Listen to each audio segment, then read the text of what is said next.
Assalamualaikum warahmatullahi wabarakatuh. Hai semuanya. Perkenalkan, nama saya Sakina Bila Alusna dari kelas BPIB. Di sini saya akan menjelaskan sedikit apa yang saya ketahui tentang penjelasan dari hadis Arba'in yang ke-14. Yang pertama, saya akan membacakan hadis beserta artinya. Bismillahirrahmanirrahim.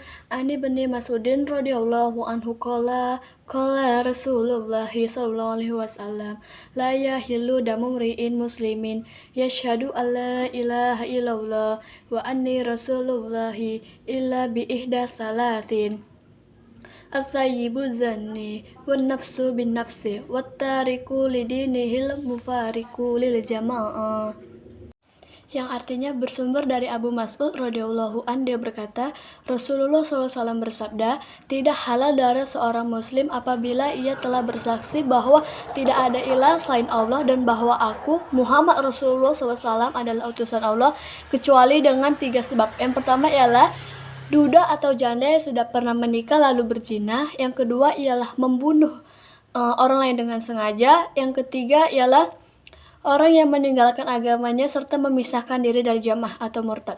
Hadis riwayat Bukhari dan Muslim. Kandungan dalam hadis ini, yang pertama, pada dasarnya darah seorang muslim itu haram, dia terjaga, tidak boleh ditumpahkan. Jika dia telah masuk Islam, mengucapkan 2 kalimat syahadat, mengerjakan sholat dan membayar zakat, itu dia maka darahnya itu haram, dan hartanya juga haram. Ini adalah hukum asalah. Kondisi ini tidak boleh kita ubah dengan begitu saja.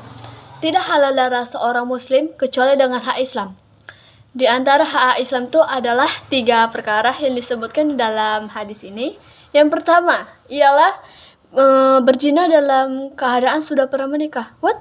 How do you mean? Gimana bisa, ya kan? Jadi seperti ini, teman-teman.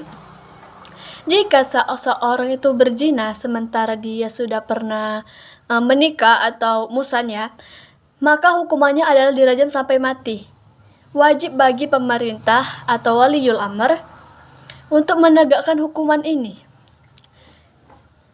Dan wewenang ini, untuk menegakkan hukuman ini hanya dimiliki oleh pemerintah yang sah. Tidak boleh umat Islam untuk main hakim sendiri. Masalah kayak sok tahu terus udah gini kan kita harus tahu dulu kondisinya gimana, permasalahannya apa yang terjadi tuh kita harus cari tahu dulu kebenarannya. Dan jika yang berzina adalah dia lajang tuh dia belum menikah ya, maka hukumannya adalah dihukum cambuk 100 kali. Dan yang kedua ialah membunuh sesama muslim dengan sengaja dan dengan alat mematikan. Bahaya nih ya kan. Dalam hal ini berlaku hukum qisas, jiwa dibalas dengan jiwa. Namun jika ahli waris itu memaafkan pelaku pembunuhan, hukum qisas itu bisa diganti dengan diat, yaitu membayar denda.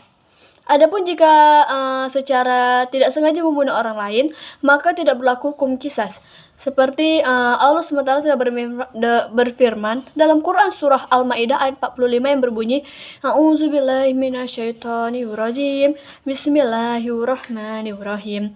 Wa katabna 'alaihim fiha an-nafsu bin-nafsi. Yang artinya, kami telah menetapkan bagi mereka di dalamnya Taurat bahwa nyawa dibalas dengan nyawa. Nah, hukum qisas pada asalnya adalah hukum yang Allah Subhanahu wa taala telah syariatkan pada Nabi Musa alaihissalam dan dikuatkan oleh Allah Subhanahu wa taala kepada Nabi Muhammad SAW. Wewenang untuk menegakkan hukuman ini juga dimiliki oleh pemerintah yang sah. Tidak boleh ada umat Islam yang untuk main hakim sendiri. Dan yang ketiga, yang terakhir ialah meninggalkan agama Allah SWT, agama Islam, dan berlepas diri dari jamaah umat muslim. Berarti dia murtad ya, berarti dia keluar dari Islam.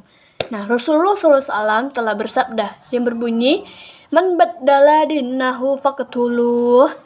Barang siapa yang menukar agamanya, maka bunuhlah ia. Hadis riwayat Bukhari, Ahmad, Abu Daud, dan yang lainnya. Hal ini juga merupakan wewenang dari pemerintah yang sah. Ketiganya adalah dosa besar yang mana kita harus menghindarinya. Wallahu alam.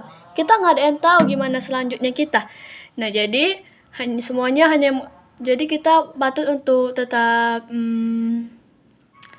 tetap apa ya, kayak kita laksanakan aja apa yang diperintahkan oleh Allah dan juga apa yang dianjurkan oleh pemerintah Indonesia. Setidaknya kan mereka sudah mengetahui mana yang baik dan yang benar. Mereka telah melakukan riset-riset yang bagus gitu, yang memang udah bener gitu dianjurkannya. Nah, selanjutnya kita hanya Allah yang tahu, kita hanya bisa berserah diri dan melaksanakan apa yang diperintahkannya. Terima kasih.